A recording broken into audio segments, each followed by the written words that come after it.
Through history, the territory inside the borders of Pakistan witnessed large civilizations, wars, development, religions, and reforms. In this video, we will advance rapidly through some important events that existed here. Modern humans are thought to have arrived on Pakistan between 73,000 and 55,000 years ago. Settled life, which farming and pastoralism, started around 7000 BC. People worked in agriculture and in domestication of animals like goats, sheep, or cattle. By 4500 BC, settled life had become more widespread, and in time evolved into the Indus Valley Civilization, one of the earliest civilizations. Indus Valley Civilization, as well as ancient Egypt or Mesopotamia, was noted for developing new techniques in handicraft, metallurgy, development. It's believed to be the first civilization to use wheeled transport in the form of bullock carts, and also used boats. The route which traversed the Indus Valley, linking the Central Asia, the Indian subcontinent, and the Orient, have attracted people from far places. In the beginning of the second millennium BC, climate change with persistent drought led to the abandonment of the urban centers of the Indus Valley civilization. Its population resettled in smaller villages and mixed with Indo-Aryan tribes, who moved into other areas of the Indian subcontinent in several waves of migration, also driven by the effects of this climate change. The Vedic period, 1500 to 500 BC. As Indo-Aryans migrated and settled into the Indus Valley, along with them came their distinctive religious traditions and practices which fused with local culture. The initial early Vedic culture was a tribal, pastoral society centered in the Indus Valley of what is today Pakistan. During this period, the Vedas, the oldest scriptures of Hinduism, were composed. The Vedic tribes remained in the Indus Valley by 6th century BC. These tribes fought against one another and were vulnerable against possible outsiders or invasions. King Darius I of the Achaemenid Empire took advantage of the opportunity and planned for an invasion. The Indus Valley was a major objective for the Persian Empire, and other earlier incursions and campaigns existed in the Indus River. In 518 BC, Darius led his army through the Khyber Pass, eventually reaching the Arabian Sea coast in Sindh by 516 BC. Under Persian rule, a system of centralized administration with a bureaucratic system was introduced into the Indus Valley for the first time. Provinces or satrapy were established with provincial capitals.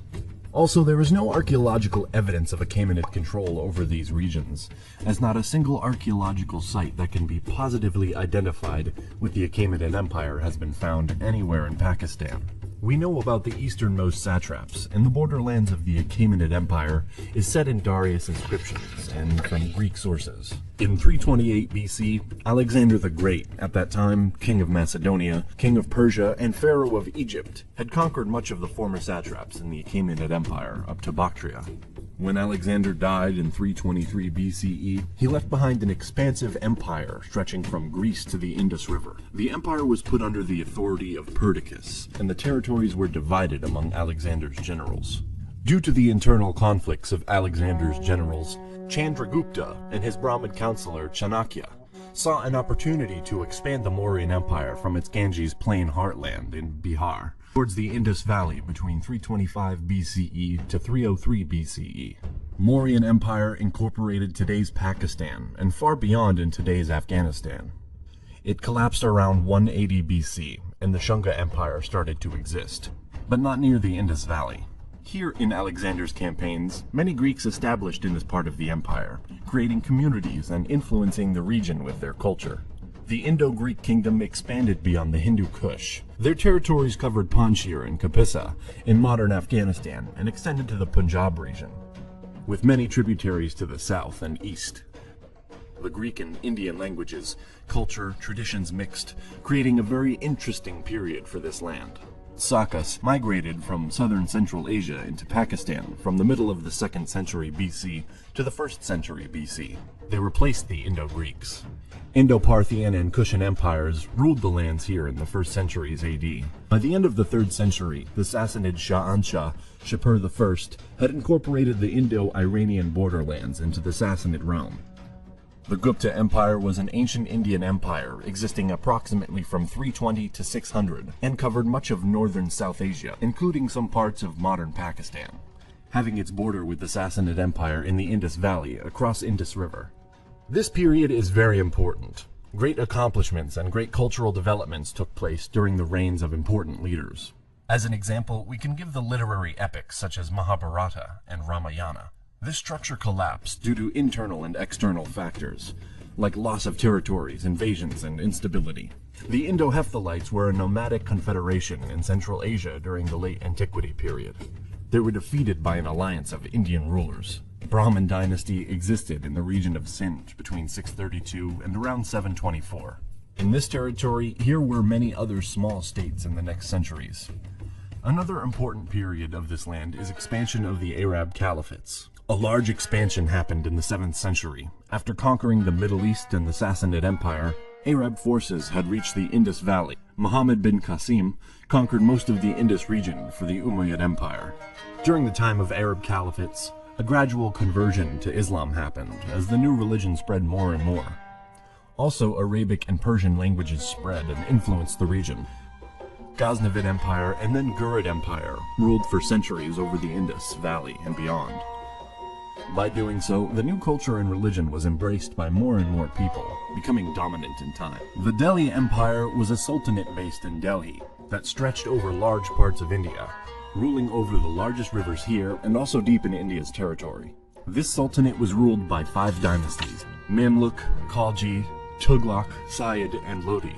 During and in the Delhi Sultanate, the emergence of the Hindi-Urdu language started to happen. There was a synthesis of Indian civilization and that of Islamic civilization, and the further integration of the Indian subcontinent with a growing world system and wider international networks spanning large parts of Afro-Eurasia, which had a significant impact on Indian culture and society. Mongols attacked the region between the 13th and 14th centuries. Timur invaded the Punjab region and sacked cities at the end of the 14th century.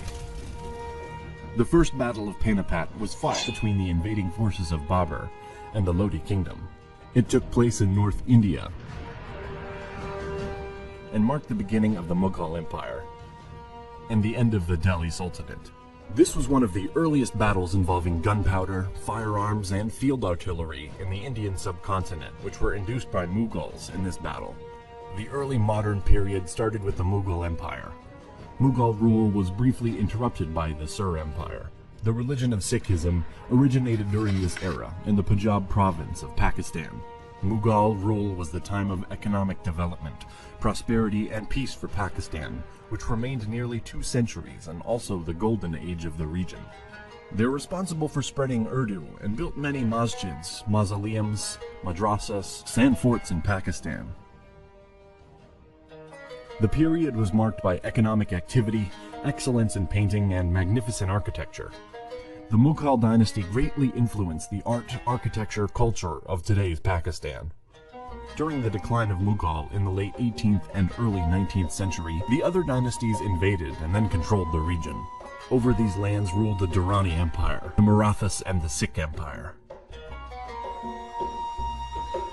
Most of the territory of modern Pakistan was occupied by the East India Company of the British Empire. A series of conflicts followed in the region, in which the British fought local rulers, Sikhs and Afghans.